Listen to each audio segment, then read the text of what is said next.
নলবাৰীৰ 12খন জিলা পৰিষদৰ 11খনতে বিজেপিৰ বিজয় ধ্বজা মাত্ৰ এখন আসনতহে ক্ষান্ত থাকিল কংগ্ৰেছ। নলবাৰী জিলাৰ 12খন জিলা পৰিষদৰ 11খনতে শাসনাধিষ্ঠিত বিজেপি আৰু অগপ দলৰ সমৰ্থিত প্ৰাৰ্থী বিজয় হৈছে। ইয়াৰ বিপৰীতে এখন আসনত কংগ্ৰেছ দলৰ প্ৰাৰ্থী বিজয় হৈছে। জিলাখনৰ ঘগ্ৰাপাৰ জিলা পৰিষদৰ আসনত বিজেপিৰ ডিম্বেশ্বৰ বেজবৰুৱাই কংগ্ৰেছৰ বিজয় তালুকদাৰক পৰাজিত কৰিছে। পশ্চিম বনভাগ জিলা পৰিষদত বিজেপিৰ হিতেশ ব্ৰহ্মই কংগ্ৰেছৰ সংগীতা কলিতাক পৰাজিত কৰিছে। টিহু জিলা পৰিষদত বিজেপিৰ ৰবি দাসে কংগ্ৰেছৰ নৃপেন্দ্ৰ নাথ দাসক পৰাজিত কৰিছে। জিলাখনৰ 1 নম্বৰ উত্তৰ নলবাৰী জিলা পৰিষদত বিজেপিৰ মীনা ডেকা কলিতাই কংগ্ৰেছৰ ৰুণিমা বৈশ্যক পৰাজিত কৰিছে। এই সফলতা মোৰ সফলতা নহয়, আমাৰ দলৰ সফলতা, আমাৰ ৰাইজৰ সফলতা।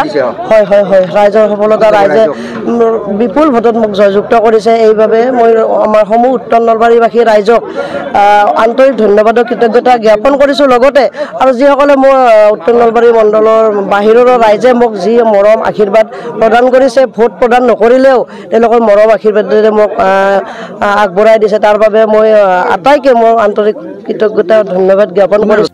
একেদৰে মধুপুৰ জিলা পৰিষদত বিজেপিৰ দিলীপ বৰ্মন কংগ্ৰেছৰ উৎপল শৰ্মাক পৰাজিত কৰি জয়ী হৈছে। বৰক্ষেত্ৰী পশ্চিম জিলা পৰিষদত কংগ্ৰেছৰ আব্দুল কাদিৰে বিজেপিৰ নাজিমুদ্দিন আহমেদক পৰাজিত কৰিছে। পশ্চিম নলবাৰী ৰাইজে মোক জিলা পৰিষদ বনাইছে।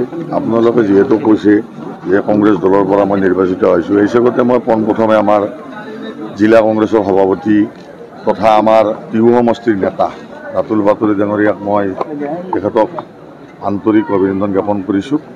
আৰু লগতে এইটো কথাই ক'ব বিচাৰিছোঁ, এতিয়াও কংগ্ৰেছ আছে।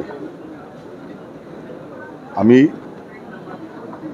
আগত যিবিলাক আমাৰ দিন আছে, এই দিনত আমি কংগ্ৰেছ দলটো কেনেকৈ সংগঠিত কৰিব পাৰোঁ আৰু আমি আগুৱাই যাব পাৰোঁ, সেই বিষয়ে আমি দলীয় মঞ্চত চিন্তা চৰ্চা কৰিম। আনহাতে বৰভাগ জিলা পৰিষদৰ আসনত বিজেপিৰ গীতুমণি বৈশ্যই কংগ্ৰেছৰ তুলসী দাসক পৰাজিত কৰিছে। পাৰ্টি আৰু অসম গণ পৰিষদ দুয়োটা দলৰে সমৰ্থিত প্ৰাৰ্থী হিচাপে মই প্ৰাৰ্থিত্ব আগবঢ়াইছিলোঁ আৰু আজি যি ফলাফল ঘোষণা হ'ল তাত মই প্ৰায় 20,000 ভোটৰ ব্যৱধানত জয়যুক্ত হ'বলৈ সক্ষম হৈছোঁ। মুহূৰ্তত বৰভাগবাসী ৰাইজৰ লগতে ভাৰতীয় জনতা পাৰ্টি আৰু অসম গণ পৰিষদ দুয়োটা দলৰে কাৰ্যকৰ্তাসকলক মই ধন্যবাদ জ্ঞাপন কৰিছোঁ। লগতে আমাৰ GMDৰ অধ্যক্ষ নাৰায়ণ ডেকা ডাঙৰীয়া আৰু আমাৰ দলীয় নেতৃত্বক অশেষ ধন্যবাদ জ্ঞাপন কৰিছোঁ। মোকালমা জাগৰা জিলা পৰিষদত বিজেপিৰ দীপ্তি তালুকদাৰ বিজয়ী হৈছে। ইফালে বাহজানী জিলা পৰিষদত বিজেপিৰ দলৰ হিতেশ তালুকদাৰে কংগ্ৰেছ দলৰ প্ৰাৰ্থী নাৰায়ণ তালুকদাৰক পৰাজিত কৰিছে। জিলাখনৰ বৰক্ষেত্ৰীশ্বৰ জিলা পৰিষদত বিজেপি দলৰ আনোৱাৰা খাতুনে কংগ্ৰেছৰ মনোৰা খাতুনক পৰাজিত কৰিছে। ধন্যবাদ জ্ঞাপন কৰিছোঁ, কাৰণ এইটো মোৰ জয় নহয়, বৰক্ষেত্ৰীশ্বৰ অঞ্চলৰ ৰাইজৰ জয়।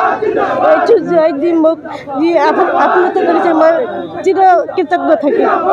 পশ্চিম বৰক্ষেত্ৰী জিলা পৰিষদৰ আসনখনত বিজেপি দলৰ চিমি বৰ্মন ওৰফে কেকৰিয়ে কংগ্ৰেছৰ বনশ্ৰী দাস বৰ্মনক পৰাজিত কৰি জয়ী হৈছে।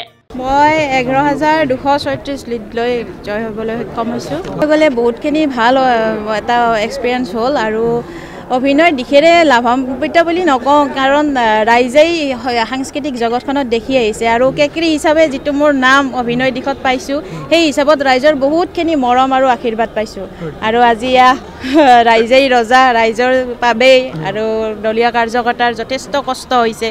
ভাৰতীয় জনতা পাৰ্টিৰ হকে যিখিনি নিষ্ঠা আৰু সততাৰে কাম কৰি আহিছে।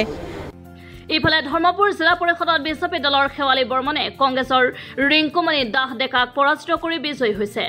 ইফালে জিলাখনৰ 65খন আঞ্চলিক পঞ্চায়তত বিজেপি দলে 6খনত, অগপ দলে 5খনত আৰু কংগ্ৰেছ দলে 5খন আসনত জয়ী হৈছে। এখন আসনত নিৰ্বাচন অনুষ্ঠিত হোৱা নাছিল। জিলা পৰিষদৰ ভিতৰত 11টাত বিজেপি দলৰ প্ৰাৰ্থীৰ জয়ৰ বিপৰীতে আমি এটা জিলা পৰিষদ লাভ কৰিবলৈ সক্ষম হৈছোঁ। আমি যিটো জিলা পৰিষদত আমাক জয়লাভ কৰিবলৈ সক্ষম কৰাৰে সমূহ ভোটাৰ ৰাইজক, লগতে যি ঠাইত আমি পৰাজিত হৈছোঁ, আমাৰ প্ৰাৰ্থীসকলৰ সপক্ষে ভোটদান কৰিলে নলবাৰী জিলাৰ প্ৰতিগৰাকী ব্যক্তিক আমাৰ তৰফৰ পৰা ধন্যবাদ জ্ঞাপন কৰিছোঁ। আৰু যাৰ ভোট আমি পোৱা নাই, কি কাৰণত পোৱা নাই তাৰ বিশ্লেষণ কৰিম। আৰু আমি যদি নজনাকৈ কোনোবাখিনিত ভুল কৰি আছোঁ, ৰাইজক আমাৰ নলবাৰী জিলা কংগ্ৰেছৰ ভুলবিলাক দেখুৱাই দিবলৈ আজি এই মঞ্চৰ পৰা আহ্বান জনাইছোঁ।